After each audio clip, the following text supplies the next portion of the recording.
Hey everyone, awards season has kicked off with an absolute doozy as we've had all of these smaller bodies give out their awards, and now we've hit our first major awards body with the Golden Globe Awards and their nominations. It's always a lot of fun diving into the Golden Globes because they can be a train wreck. Let's get into it.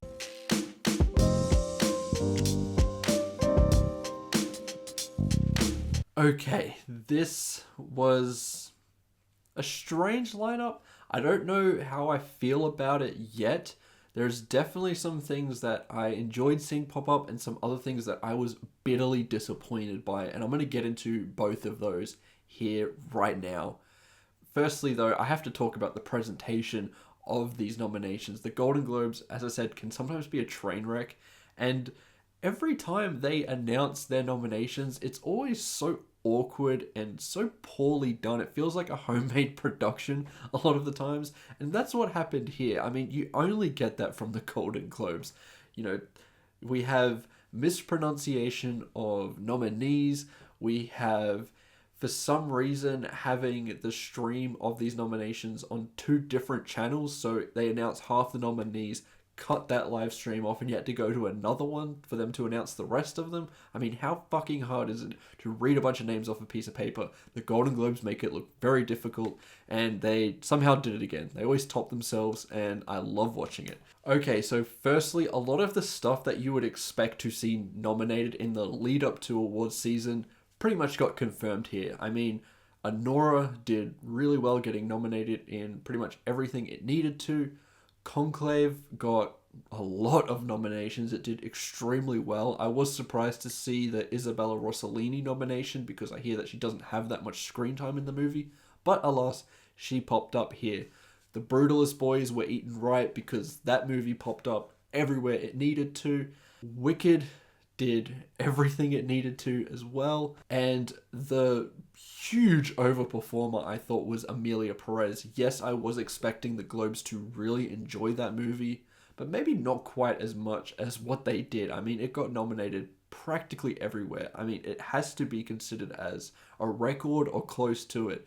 It got song nomination, 2 supporting actress nominations, lead actress nomination, picture, director, screenplay. It practically got in everywhere, and that was crazy. And I know that film is the enemy of film Twitter right now, but that's only one small space. That doesn't encapsulate the entire movie-going audience. And these awards bodies seem to really enjoy Amelia Perez. I just thought that was worth noting because it did extremely well here, and that is positive if you are an Amelia Perez fan, and really hoping it does well at the Academy Awards. The films that you're expecting to pop up need to pop up. It's disastrous if they miss anywhere, I think. And them all showing up where they needed to is always just a positive reassurance for those that are following those movies and want to see them do well. And that was definitely maintained here with a lot of the frontrunners that you're expecting to see. Now let's get into some of the more surprising elements, some of the fringe contenders that are still hanging around, and after the Globes, it might be a positive sign for those movies. The big one being The Substance. For me, I'm someone who hasn't believed that it could get really a lot of Oscar nominations because of the genre that it's playing into, despite how I feel about the movie. Horror is a genre that is always snubbed at the Oscars, no matter how good it can be. And trust me, I really love that genre, and you just don't see it pop up enough. Seeing it pop up here, though, at the Globes, while they are a body that are a little bit more welcoming of that genre, it is good to see a film like that get over-nominated and start the ball rolling. You know, if the Critics' Choice, which can be another awards body that could pick up The Substance, starts giving that nominations, it might have a head of steam to perhaps getting a couple of Oscar nominations. I'm still not completely swayed by it just because of the Academy's bias against horror, but this is only a positive sign for its momentum if it wants to have any chances of getting awards recognition at the Academy Awards. Seeing Demi Moore pop up in the nominations as well as Margaret Qualley is fantastic. The big film that I was definitely disappointed in, and you'd probably know what that it is just seeing the nominations and my reaction to that film. Dune Part 2, man, what the fuck is going on? I mean, why has it become such a film where people just have written it off or are just disregarding it because of the attitude of, oh, we'll wait for the third one for this story to conclude before we start giving it awards? I just think that is so silly, especially in this case where Dune Part 2 levels up a lot from Dune Part 1, which got a ton of awards recognition. This missing in key categories like screenplay and fucking director. When has it been okay to snub Denis Villeneuve for director for both of these movies? I just think that is just appalling. Granted, the Globes themselves did nominate Dune Part 1 for director, but it getting snubbed here is a sign that some of these awards bodies are getting comfortable with the notion of snubbing Denis Villeneuve once again, and I don't like to see that, especially when it is one of the best directed films of the year, and I think that is completely undeniable. If this starts missing in key precursors and missing that Academy Award nomination, it will be absolutely shameful, and I, for one, will be completely pissed off that it missed out once again. I think you have a golden opportunity to really highlight something that is incredibly special in terms of the blockbuster space, where you have a talented filmmaker actually pushing forward a genre and doing things that make an audience captivated and excited once again. I just think it's so disappointing to see it miss in such key categories, man. I mean, come on. Also, I did start seeing some of that industry behind the scenes nonsense that the Globes have been in trouble with in the past. It almost got the show completely cancelled a few years ago.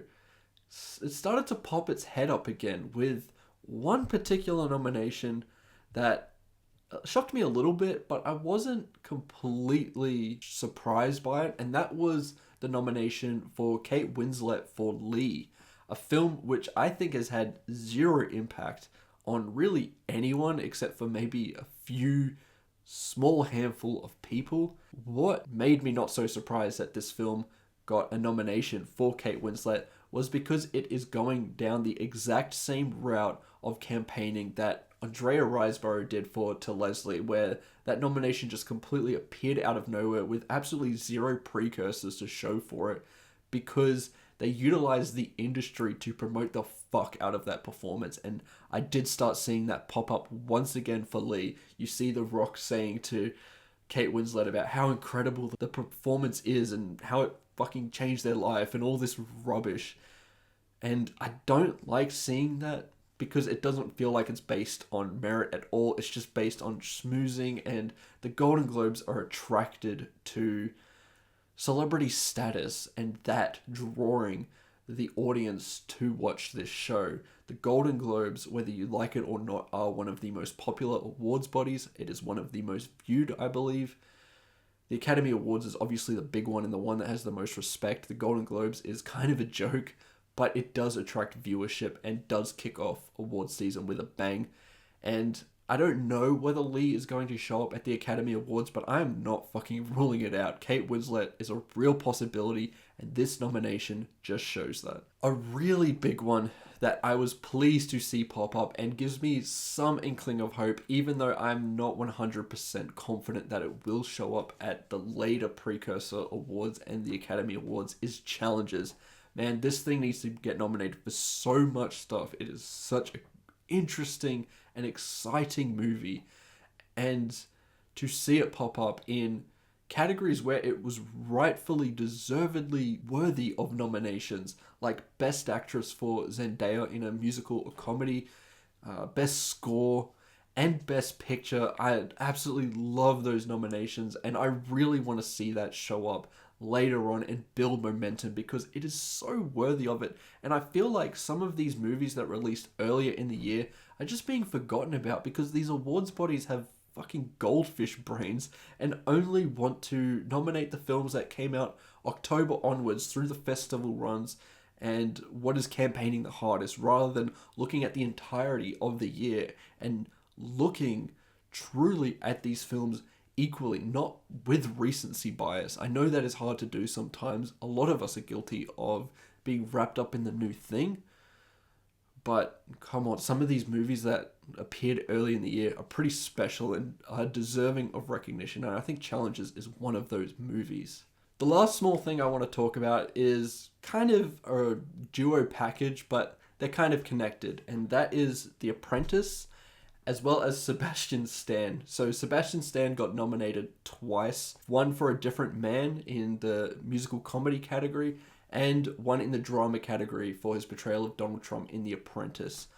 I was expecting both of these nominations to appear.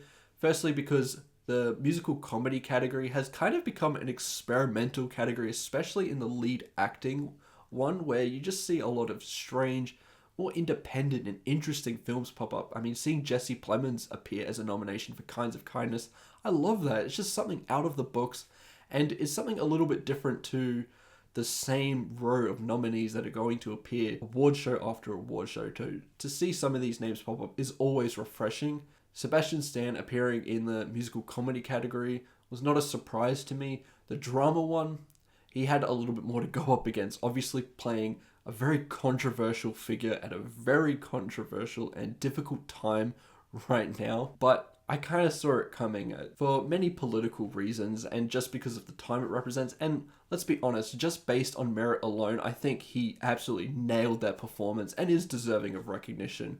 So to see it pop up wasn't entirely surprising. Also seeing Jeremy Strong appear as well, I think is a great sign. And he is definitely a performance that I'd like to see keep showing up because it was incredible. It almost steals the damn show for that movie. So just to see those two performances pop up, I really like seeing. Other than that, it was a little bit strange seeing Nickel Boys and September 5th both get nominated in the drama category with no other nominations beforehand. It was a little bit strange. I was expecting a Sing Sing nomination in that Best Picture category. Unfortunately, it didn't make it in. I've yet to see the movie. I really want to see the movie. But it still appeared in some key categories. I am someone who believes that Sing Sing is kind of like what Past Lives was last year, where it's going to get the bare minimum nominations, but it will just slide into Best Picture. And I think what it got at the Golden Globes is kind of what it needs to follow that path. I don't see it overperforming at all. But if you're a fan of Sing Sing, don't give up hope yet just because it missed here. There's plenty of other awards bodies that are definitely going to nominate it for Best Picture, I'm sure. And those are my thoughts towards the Golden Globe nominations. If you've seen this train wreck of a nominations ceremony, let me know what you think about it in the comments below. I'd love to hear what you thought of the presentation, as well as the nominees. Is there anything that you really like seeing show up? Were there any surprises that you liked? Or was there anything that you were just really disappointed by? Let me know in the comments below. I'd love to have a chat with you guys. Remember to like and subscribe, and I'll see you in the next one. Goodbye.